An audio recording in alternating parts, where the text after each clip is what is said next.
एक तस्वीर, सिर्फ एक तस्वीर, और उसने पूरे देश को हिला दिया। सोचिए, जिस घाट पर करोड़ों हाथ जुड़ते हैं, जहां हर हर गंगे की गूंज आसमान छूती है, वहीं कुछ ऐसा मिला जिसने आस्था और जिम्मेदारी के बीच एक भयानक दरार बनाकर रख दी। कहानी शुरू होती है हरिद्वार से, कांवड़ यात्रा की समाप्ति के ठीक बाद, जब लाखों श्रद्धालु अपने अपने घर लौट चुके थे और पीछे छूट गया था एक ऐसा मंजर जिसे देखकर सफाई कर्मचारियों के भी होश उड़ गए। आंकड़ा सुनिए और सन्न रह जाइए। पूरे 7,000 टन कचरा, यानी करीब 700 ट्रकों के बराबर, अकेले हरिद्वार के गंगा घाटों पर छोड़ा गया। इस सावन 4 करोड़ शिव भक्त हरिद्वार पहुंचे, यानी लगभग एक छोटा मोटा कुंभ मान लीजिए।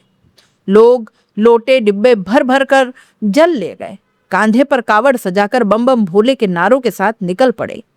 लेकिन पीछे जो छोड़ गए वो सिर्फ प्लास्टिक की पन्नियां, टूटे हुए चप्पलें, उतरे हुए कपड़े और खाने के डिब्बे भर नहीं थे।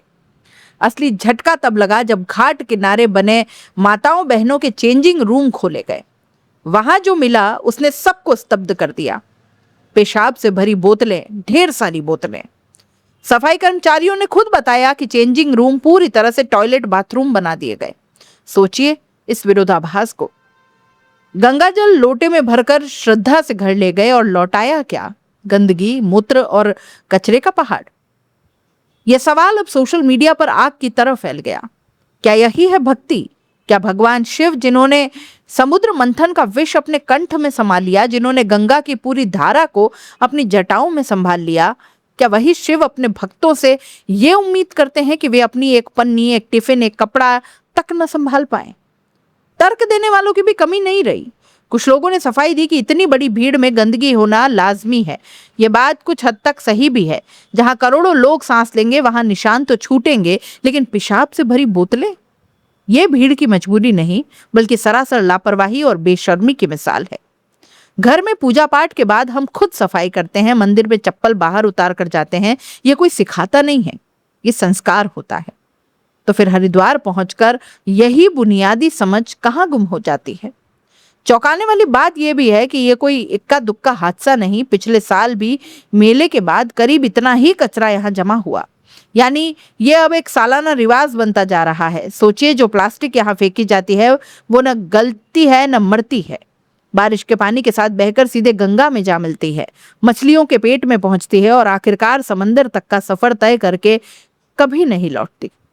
जिस गंगा को हम मां कहकर पुकारते हैं, हर सावन मानो हम उसे जहर की एक नई खुराक थमा कर जाते हैं। प्रशासन भी सवालों के घेरे में है। जब पता था कि लाखों करोड़ों कांवड़िए हरिद्वार पहुंचेंगे, तो क्या उस अनुपात में टॉयलेट, यूरिनल, कूड़ेदान और चेंजिंग रूम की नियमित निगरानी का इंतजाम नहीं होना चाहिए था? हैरानी की बात यह भी है कि नगर निगम ने इस बार पहले से ज्यादा तैयारी की थी। सोलर कचरा दबाने की मशीनें तक लगाई गई, लेकिन जब करोड़ों लोग लगातार गंदगी फैलाते रहे तो हजारों हाथ आखिर कितना ही संभाल लेंगे? हालात इतने बिगड़े कि निगम को अपने कर्मचारी कम पड़ गए और बाहर से करीब 1,000 अतिरिक्त सफाई कर्मी बुलाने पड़े। तुलना कीजिए जापान से, जहां फुटबॉल मैच खत्म होते ही दर्शक खुद अपनी सीटों के आसपास की सफाई करके निकलते हैं। वो भी सिर्फ मनोरंजन ही देखने आए थे, पूजा पाठ करने नहीं। और हम गंगा मैया से आशीर्वाद मांगने आते हैं और बदले में उन्हें घाटों की गंदगी का ढेर बनाकर लौटते हैं। याद कीजिए 2019 का प्रयागराज कुंभ, जहां प्रधानमंत्री ने स्वयं झुककर सफाई कर्मियों के पैर छुए, क्योंकि वे जानते थे कि सफाई का असली मतलब क्या है। सोशल मीडिया पर बंटी प्रतिक्रियाओं में एक बात साफ झलकती है। जनता का गुस्सा अब सिर्फ प्रशासन तक सीमित नहीं है, खुद श्रद्धालुओं के सिविक सेंस पर भी है। एक यूजर ने तीखा तंज कसा कि यही लोग विदेश जाकर एक एक कूड़ा डस्टबिन में डालते नजर आते हैं, क्योंकि वहां नियम और सजा सख्त है और यहाँ जिम्मेदारी किसी और के भरोसे छोड़ दी जाती है। दूसरी तरफ कुछ इसे स्वाभाविक बताकर बचाव करते नजर आए, लेकिन बड़ा तबका इस बात से आहत दिखा कि जिनकी गंदगी है उसका बोझ किसी और के कंधों पर क्यों डाला जा रहा है। आखिर में सवाल एक ही रह जाता है, क्या पुण्य आपका और मेहनत किसी और की? यह हिसाब भोलेनाथ के दरबार में चलेगा। जिस दिन करोड़ों कांवड़िए घाट से लौटते वक्त सिर्फ गंगाजल के निशान छोड़ेंगे, कचरे के पहाड़ नहीं, उस दिन सच में कहा जा सकेगा कि यही असली भक्ति है। तब तक ये तस्वीर, ये सवाल हर सावन हमारा पीछा करता रहेगा। आखिर ये कैसी भक्ति है? कमेंट बॉक्स में जरूर बताइएगा आप क्या सोचते हैं।